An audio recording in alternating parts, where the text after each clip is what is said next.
en train de camoufler. Donc nous en train de dire donc là, de dénoncer donc là une situation. Ce petit livret, c'est pour aider à nous, donc déjà, donc vraiment destiné, les prix modiques 2 €. Il vaut peut-être plus que 2 €, mais nous voulons qu'il était accessible à tout le monde. Donc on l'a fait 2 €. On a eu des gens qui nous ont aidés à financer. Et c'est premièrement donc pour faire connaître la situation. Et deuxièmement, donc pour que nous puissions donc continuer donc nous à faire nos démarches, parce qu'il faut payer, même si Dianou nous est dans la justice française, mais il faut payer quand ça va faire les démarches au niveau de la justice. Et un type de procès que nous ça va faire, donc par exemple au tribunal administratif ou au pénal, il coûte entre 8 000 et 10 000 €. Inutile de dire que nous n'avons aucune subvention de quiconque, donc les éleveurs les ruinés. Donc ce que nous fait, vraiment, donc c'est des gens qui mettent de notre poche, qui mettent de notre temps, qui mettent de notre énergie, qui mettent tout ça en fait pour que nous puissions aider ces gens-là. Et comme il dit aider ces gens-là, les éleveurs, c'est pas seulement les éleveurs, nous redit encore, c'est nous les consommateurs. Donc aujourd'hui, nous les venus dans cet espace, donc nous l'emmener avec nous, c'est livré, pour ceux qui veulent acheter, pour ceux qui veulent diffuseurs, les possibles aussi, nous pouvons remettre à Zot un petit paquet ou 2 petits paquets pour que Zot continuent à diffuser. Après, il y en a plusieurs moyens de faire, donc ça pour ça qui veut, donc après vendre et après remettre à nous l'argent. Donc il fonctionne sur un peu de la confiance, on va dire. Et après, il y en a peut-être des gens qui veulent peut-être acheter là, et à la fin du livret, on a de toute façon nos coordonnées, donc de l'association, les contacts, donc et donc bon, il y en a dedans donc là les gens que là aident à nous, mais il y en a surtout donc nos numéros de téléphone. S'il y a d'autres personnes que les intéressées, il peut prendre contact, appel à nous. Si tu veux d'autres livrets, il est tout à fait possible. Alors moi j'ai envie de demander à monsieur et madame Ferré, est-ce que vous avez envie de venir peut-être partager quelque chose en tant qu'éleveur? Ou bien Laurent, je sais pas. Donc il n'est pas facile. Il n'est pas facile pour ces gens-là parce que tout le temps on est en train de ressasser peut-être les mêmes choses. Mais monsieur Ferré donc va peut-être dire 2 petits mots sur la situation. Donc éleveur en viande et que l'a été ruiné. Bonjour à tout le monde. Je ne suis pas un grand orateur, mais nous on a perdu nos biens. Et bien que j'avais déjà prévu que partager avec mes enfants, j'étais obligé de reprendre et au revendre pour payer ce que je devais. En gros, je peux dire un peu combien? En gros, exactement, j'ai dit peut-être 800 000 €, sans compter les banques. Les portes fermées, on ne peut plus rien. À la fin de la comptabilité, parce que j'étais en galère avec mon fils, pour qu'il puisse reprendre l'exploitation, le GAEC me devait 80 000 €. J'ai fait un coup de crayon dessus, et puis bon, il essaye de relever la tête, mais c'est très difficile. Un dernier mot, en métropole, il y a une émission qui s'appelle La Mouette dans le poêle, et ici à La Réunion, c'est le poêle qui détruit la mouette. Merci.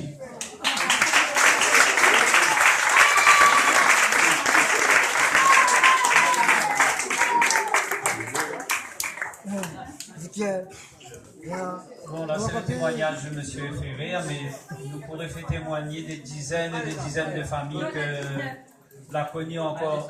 Je viens de dire, bon, le préjudice financier, mais il y a des jeunes couples où les femmes sont parties avec les enfants, parce qu'il devenait intenable l'atmosphère dans cette situation-là.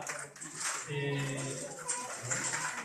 l'argent que nous veut retirer là-dessus, c'est pour vraiment payer les procédures judiciaires, parce que nous l'avons eu gain de cause pour l'instant 2 fois, mais le préfet a été condamné à 1 500 €. Et les réticules par rapport à ce que les familles ont payé, et nous l'avons payé 10 000 € pour attaquer les 2 arrêtés ministériels au Conseil d'État. Et nous l'avons eu 3 000 € de dédommagement de la part de l'État. C'est rien, quoi, même pas l'argent nous l'a investi.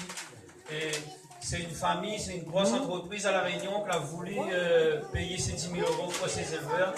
Parce qu'il fallait savoir, nous avions 15 jours pour le délai de recours au Conseil d'État. Quand les 2 arrêtés ministériels ont été pris. Et aujourd'hui, bon, je pense que c'est une famille qui aide à nous souvent dans la clandestinité, mais que aujourd'hui nous peut dire son nom, ben c'est la famille Châtel que dans la distillerie, les assurances et tout, que la aide à nous à accompagner ces éleveurs, que l'a dit 10 000 euros lui peut payer, même si c'est une grosse somme, pour attaquer ces désarrêtés ministériels.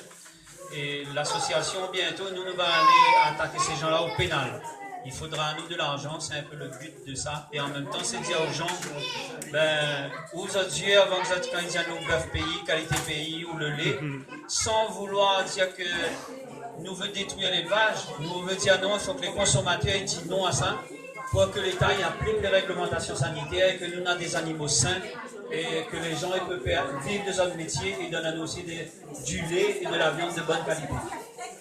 Plus que vous va acheter ce livret, vous allez la loi diffuser, c'est plus que nous pourrons défendre les consommateurs et les éleveurs.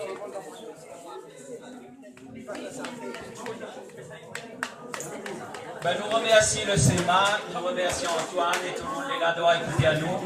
Et nous les juste à côté là-bas pour ça qui veut avoir les livrets et voir les conditions que je peux si je suis à nous à diffuser ça parce que là a été imprimé à 10 000 exemplaires. Merci à Daniel, merci à Annie-Claude. Avant peut-être juste encore une petite quelques minutes d'attention pour dire à la DEFAR et à ses représentants que cette cri n'est pas tombé dans l'oreille de sourds. Le CEMAC n'a beaucoup de défauts, mais en tout cas, si on a quelque chose auquel il est très sensible, c'est face à la justice.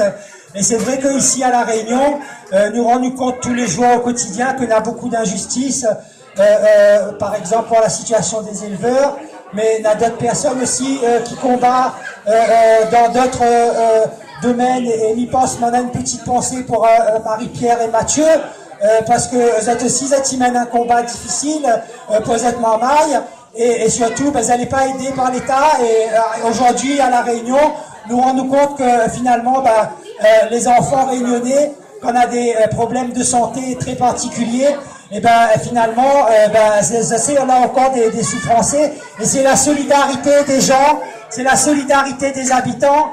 Et c'est comme ça que nous pensons que, très honnêtement, nous va pouvoir avancer parce que il faut pas que nous compte sur qui que ce soit dans ce monde, dans cette société actuelle.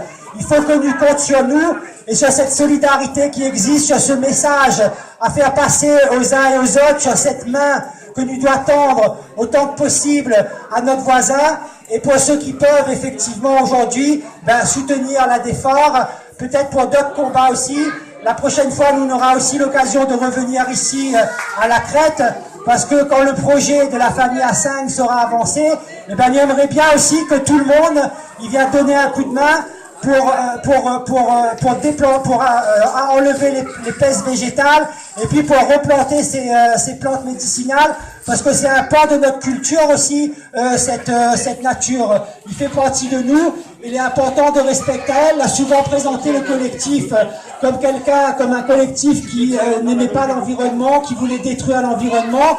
Alors nous rendons compte très bien avec ce que Annie-Claude et Daniel viennent de dire, finalement le premier destructeur de l'environnement aujourd'hui ici à La Réunion, le premier destructeur de la santé humaine aujourd'hui ici à La Réunion, c'est l'État, c'est les collectivités locales. Ils laissent faire tout ça pourquoi? Pour un peu plus d'argent, pour un peu plus de remplir cette poche tous les jours, et ça c'est inadmissible pendant qu'on a des gens aujourd'hui. Ils meurent de faim pendant qu'on a notre jeunesse n'a point de travail.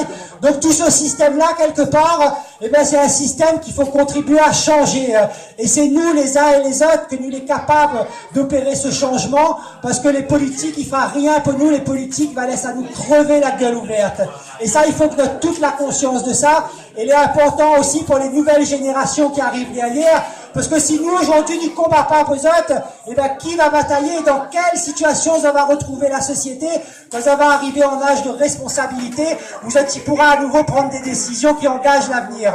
Donc, merci encore vraiment à tout le monde pour votre participation ici aujourd'hui. Il est important de continuer, mais connaît qu'il n'est pas simple tout le temps de se mobiliser pour le combat, parce que c'est un combat de tous les jours, et que chacun a aussi ses soucis, a ses problèmes de famille, et que n'est pas évident toujours d'avoir l'esprit un peu ouvert vers l'autre. Mais en tout cas, votre présence ici montre que vous êtes